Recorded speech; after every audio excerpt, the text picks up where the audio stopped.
Hello मित्रों, किसान भाइयों, आपको नमस्कार। आज मैं आपको गेहूं में दाने भरने के समय क्या करना है, कौन सी खाद डालनी है, आगे क्या करना है आपको, इसके बारे में हम अब आपसे चर्चा करेंगे। आपने इसके पहले बहुत सी गतिविधियां कर चुके होंगे। सिंचाई है, बोने के समय खाद दिए होंगे, खरपतवारनाशी डाले होंगे, और सारी गतिविधियां आप किए होंगे। कुछ फर्टिलाइजर्स का स्प्रे भी आप किए होंगे। आधा बुआई के समय नाइट्रोजन यानी यूरिया आधा दिए होंगे, पूरा पोटास, पूरा फास्फोरस दिए होंगे।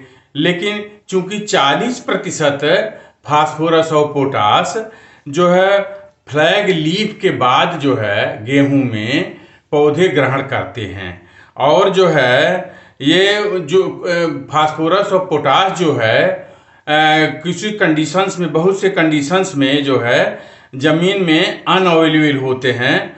तो आप समझते हैं कि पहले जो फास्फोरस और पोटास पूरी मात्रा को ज़मीन में बुआई के समय डाला जाता था, तो ये मजबूरी भी थी कि उसके अलावा कोई और विकल्प नहीं था। लेकिन अब विकल्प हो गया है। अब जो है जमीन में डालने के अलावा आप जो है इन खादों को स्प्रे भी कर सकते हैं।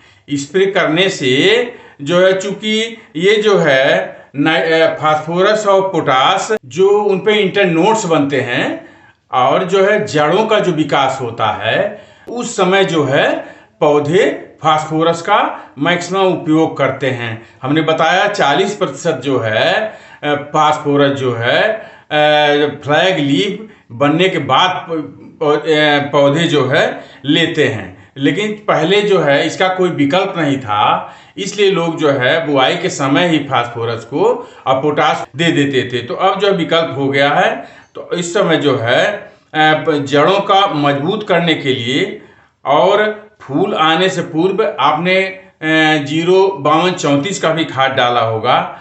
तो इसको आप समझ लीजिए कि 95%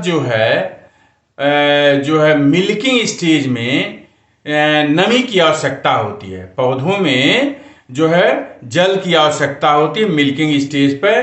तो मिल्किंग स्टेज पर आपको सिंचाई करना बहुत आवश्यक है, क्योंकि 95% केवल 5% जो है और मटेरियल्स होते हैं, बाकी 95% जो है जल का मात्रा होता है। इसलिए जो है सिंचाई करना इसमें बहुत आवश्यक है। इस सिंचाई में अगर आपने कोताही बरत दिया तो ये जो है समझिए आपके पैदावार में बहुत असर पड़ेगा। और सिंचाई जो है आपको बहुत ध्यान से देना है, संभल के, कि सिंचाई कम करें और जो है सिंचाई शाम को करें, जिससे कि हवा चलने पर जो है पौधे आपके गेहूं में गिरे नहीं।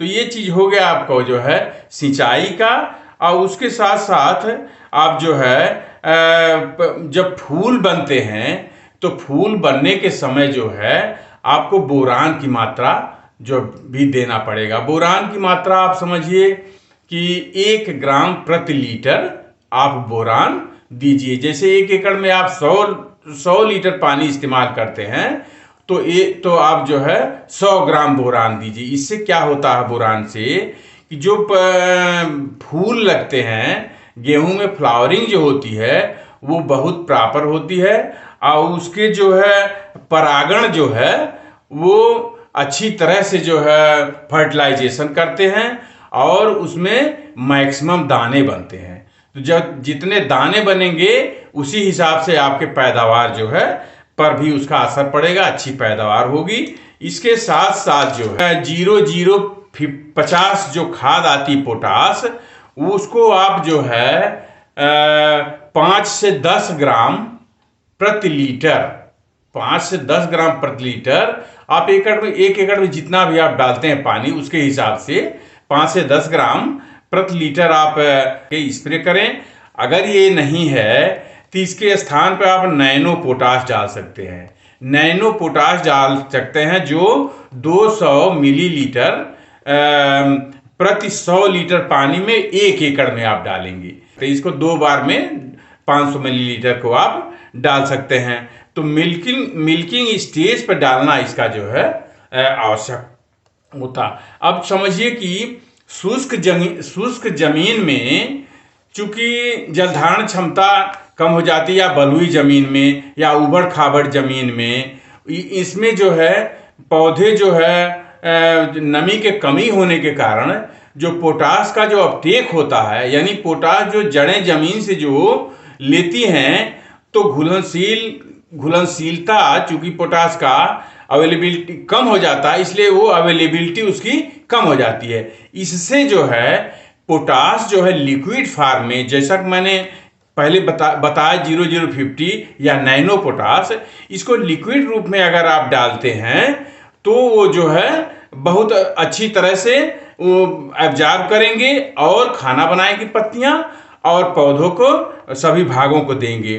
तो पोटास से आप समझिए कि पोटास डालने से लाभ क्या है। तो फूल आने से पकने का जो टाइम होता है वो जो है पोटास से बढ़ा देता है। तो जब जैसे ऑप्टिमम यानी जो है 68 दिन इसका है पीरियड होता है, तो अगर आप पोटास नहीं डालेंगे तो इसका पीरियड सिकुड़ जाएगा, उससे आपको कम पैदावार होगी, और इसको डालने से उसका पीरियड बढ़ जाता है। पीरियड फूल आने से पकने तक का जो है अवधि उसका जो है बढ़ करके 70 से 75 दिन हो जाता है। बढ़ने से क्या लाभ है? बढ़ने से ये लाभ होगा कि पौधे जो है इस पीरियड में बहुत सारे पोषक तत्व जमीन से लेकर के अवशोषित करेंगे, और उसके दाने जो है मोटे होंगे, और दानों की लंबाई भी बढ़ जाएगा, दानों की संख्या बढ़ जाएगी। इससे वो आपके पैदावार पर उसका असर पड़ेगा। और दूसरी चीज है इसका टेस्ट वेट जो है, जो ग्रेन्स का टेस्ट वेट, अनाजों का टेस्ट वेट जो होता है, आप समझिए कि 1000 दानों का जो वजन होता है ग्राम में, वो टेस्ट वेट होता है। तो सामान्यतया टेस्ट वेट गेहूं का 1000 दानों का जो वजन है 40 ग्राम होता है। तो और अगर इससे बहुत प्रभावित हो जाए जो पोटास आप डालते हैं, तो टेस्ट वेट जो है गेहूं का बढ़ जाता है। जो अगर आप कमी रह गई इसकी, तो टेस्ट वेट समझ लीजिए कि इसका 17 तक आ जाता है, यानी 1000 दानों का वजन 17 ग्राम तक रह जाता है। अब अगर भरपूर मात्रा में पोटास डाला जाता है तो उसका जो टेस्ट वेट 40 ग्राम 45 ग्राम तक पहुंच जाता है। तो इसको पोटास डालने से आपको ये लाभ होता है। और दूसरा लाभ ये है कि जब पोटास आप डालते हैं तो जो जिसमें ये दाने बनते हैं उसका कवर जो है वो टाइट हो जाता है, वो मोटा हो जाता है कवर। दाना जिसमें पड़ते हैं, दूध जिसमें बनते हैं, जो खोल होता है उसकी खोल जो है वो टाइट हो जाता है। इससे क्या होता है? इससे जो है कीड़ों का प्रकोप कम होता है और बीमारियां भी इसमें कम लगती हैं। तो इस प्रकार से पोटास का कितना महत्व है हमने बताया। अब इसको आप किसी रूप में डाल सकते हैं, नैनो पोटास डालिए, या आप जो है 0050 खाद डालिए।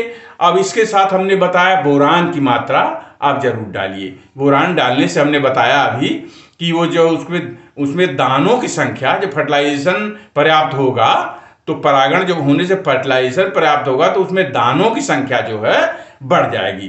दानों की संख्या बढ़ जाएगी तो उससे निश्चित रूप से आपके पैदावार जो है बढ़ जाएगा।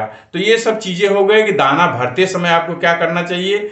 और फिर मैं रिपीट कर रहा हूं कि पानी यानी आपको सिंचाई पर्याप्त इसमें करिए। नमी जो है बरकरार रहना चाहिए। नमी चूंकि मैंने बताया है कि जो दूध बनता है उसमें 95% जो है पानी का हिस्सा होता है, बाकी 5% ही केवल अन्य मटेरियल्स होते हैं। तो इससे नमी अगर उस समय कमी रह जाएगी तो दाने आपके सिकुड़ जाएंगे। आप देखते हैं कभी कभी जो है आप जब गेहूं की ओसाई करते हैं थ्रेसिंग के समय, दाने पतले पतले एकदम दिखाई देते हैं। तो कारण उसका ये है कि एक तो हवा चलने से, आप समय से पहले अगर हवा चल गई थी, ये कारण होता है, और दूसरा कारण ये जो नमी की कम रहने से। तो ये सब आप ध्यान रखिए कि नमी की कमी न रहे, उसमें लिक्विड पोटाश डालिए, और जो है आप जो है बोरान की मात्रा बोरान की डालिए, जैसा हमने बताया है। ये सब डालेंगे तो आपका गेहूं की फसल जो है निश्चित रूप से उसका पैदावार अच्छा होगा, और ये सब डालने से आपका उसका मार्केट वैल्यू अच्छा आएगा। जब दाने बोल्ड होंगे और चमकीले होंगे तो निश्चित रूप से उसका मार्केट वैल्यू अच्छा हो जाएगा, आपको जो है पैसा अधिक मिलेगा और आप खुशहाल होंगे।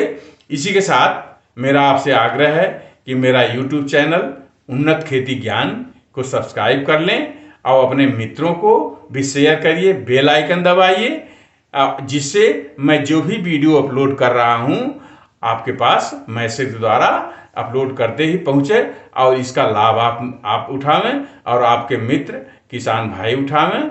आपको धन्यवाद, नमस्कार।